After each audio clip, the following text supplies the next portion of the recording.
कोई राह नज़र ना आते हुए भी आसमानी मदद पर यकीन रखना ही इंसान के हक में मौजज़े करवा देता है। रब से रोक कर मांग कर तो देखो, वो तुम्हें तुम्हारे नसीब से बढ़कर देगा। जब अर्श वाले की तरफ से हाँ हो तो फर्श वालों की तमाम साजिशें बेकार जाती हैं।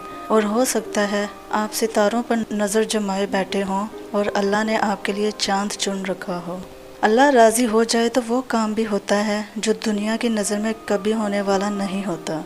उसके लिए वो किस्सा बस एक कुन का है, तुम्हारी नज़र में जिसका मामला बहुत संगीन है। और हमें यकीन करना चाहिए कि अल्लाह ताला को हमारा सब्र एक दिन इतना पसंद आएगा कि वो हमारी हर दुआ कबूल करेगा। बेशक अल्लाह ताला सब्र करने वालों के साथ है। क्या हो अगर वही तुम्हारा नसीब हो जिस पर तुम हिम्मत हार बैठे हो। ये दुनिया जो तुम्हें नामुमकिन से डराती है, तुम्हारा अल्लाह अकेला ही इस दुनिया पर भारी है। जब अल्लाह कोई चीज़ दिल में डालता है तो नसीब में भी उसके लिए कहीं ना कहीं जगह ज़रूर रखता है। दुआ उस चीज़ को भी तुम तक खींच लाती है जो तुम्हारे नसीब का हिस्सा नहीं होती। मौजज़े करना अल्लाह का काम है, हमारा काम बहुत आसान है। दुआ, सब्र और यकीन। वो कुन कहता है और चीज़ें हो जाती हैं, गुमान से आगे, बयान से बाहर। अगर अल्लाह आपको दुआ की कबूलियत के लिए इंतज़ार करवा रहा है तो इससे ज़्यादा हासिल करने के लिए तैयार रहें जो आपने मांगा था। उसकी मसलहत और वक्त की तरतीब ना समझने के बावजूद भी जब तुम सब्र कर लेते हो तो वो सारी छुपी हुई हकीकतें तुम्हें समझा देता है। जैसे तौबा कबूल हो जाए तो यादें गुनाह भी ख़त्म हो जाती है, बिल्कुल वैसे ही जब अल्लाह को तुम्हारा सब्र करना पसंद आ जाता है तो वो हर उस याद को तुम्हारे दिल से निकाल देता है जो तुम्हें बेचैन रखती है। वो दिल मुतमईन करने खूब जानता है। बस तवक्कुल रखो, क्योंकि इस आजमाइश के बाद तुम्हारे लिए कबूलियत का वो मुकाम है जहाँ तुम्हें तुम्हारे मांगने से पहले ही अता कर दिया जाएगा। हो सकता है वो तुम्हारे नसीब का ही लिखा हो, मगर उसको पाने के लिए तुम्हारा सब्र करना लाजमी हो।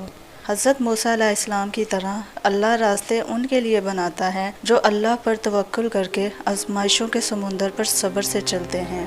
तहज्जुद वो आखिरी मरहम है जिसके बाद ना कोई ज़ख्म सताता है ना कोई गम रुलाता है। जिसका मिलना दुआ से भी मुमकिन नहीं होता वो चीज़ भी तहज्जुद से मिल जाती है। फिर तुम्हारा मायूस होना तो बनता ही नहीं। जो चूंटी की गई सरगोशी को भी सुनता है तो तुम्हें क्या लगता है वो तुम्हारी आहो पुकार को नज़रअंदाज कर सकता है। वो सिसकी जो ज़ुबान से निकलकर भी कान तक पहुंच नहीं पाती, वो भी उस तक पहुंच जाती है। क्योंकि जब अल्लाह तुम्हारे दिल में किसी का ख्याल पैदा करता है तो वो जानता है कि तुम उसे मनाओ, उसे वो चीज़ तुम्हें देने पर आमादा करो।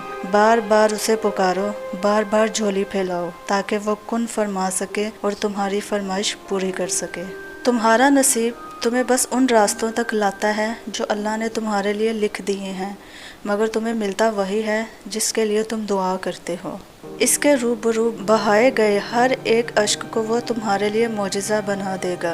अपनी मांगी हुई दुआओं पर इतनी उदासी कैसी, नाउम्मीदी और बेयकीनी ऐसी कि अल्लाह तुम्हारे दिल से उतर गया हो जैसे, इसलिए कि वो देर कर देता है। तुम्हारी दुआओं में कुन कहने में, मौजज़े होने में, सब्र देने में, यकीन रखने में, उम्मीद दिलाने में, तवक्कुल करने में और सबसे बढ़कर तुम्हारी चाह में तुम्हें लगता है वो देर कर देता है, हालांकि वो तो सब पहले ही दे देता है। बस तुम उसकी आजमाइश को समझना नहीं चाहते।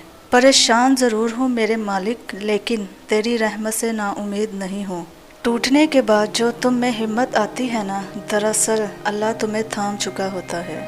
अपने अल्लाह से जो कुछ मांगो दिल के दर्द से मांगो, रो रो कर मांगो, तुम तड़प तड़प कर मांगो, दिन के उजाले में मांगो, रात के अंधेरे में मांगो। हमारा रब करीम किसी को प्यासा नहीं रखता, मगर वो सच्ची प्यास का सबूत ज़रूर मांगता है।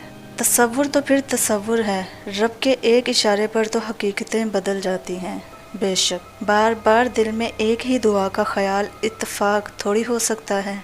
नामुमकिन के रास्ते नज़र आने के बावजूद दिल में एक मुमकिन की आस भला इत्तफाक थोड़ी हो सकती है। या अल्लाह, जब मैं मायूस हो जाऊं तो मेरी मदद फरमा, क्योंकि मेरी ज़िंदगी के बारे में तेरे फ़ैसले मेरी ख्वाहिशों से बेहतर हैं।